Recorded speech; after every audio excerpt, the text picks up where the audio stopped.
નમસ્કાર, હું રાજ. આપ જોઈ રહ્યા છો સ્પાર્ક ટુડે ન્યૂઝ. વિવિધ બ્રિક્સ દેશોના યુવા પ્રતિનિધિઓએ એકતાનગરની મુલાકાત લઈ વિશ્વની સૌથી ઊંચી પ્રતિમા સ્ટેચ્યુ ઓફ યુનિટીની ભવ્યતા નિહાળી.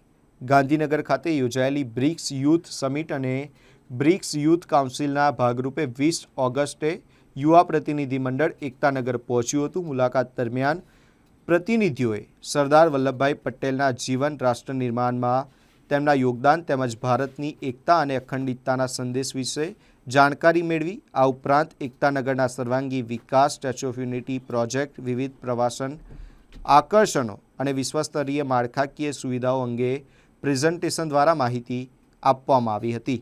બ્રિક્સ દેશોના યુવાનો વચ્ચે પરસ્પર સંવાદ, સહકાર અને વિચારોના આદાન પ્રદાન વધુ મજબૂત બનાવવાના હેતુથી યોજાયેલી આ મુલાકાત પ્રતિનિધિઓ માટે યાદગાર બની હતી. મુલાકાત દરમિયાન વિવિધ દેશોના યુવા ડેલિગેટ્સે ભારતની સાંસ્કૃતિક વિવિધતા અને વિવિધતામાં એકતાના મૂલ્યોને નજીકથી અનુભવ્યા હતા.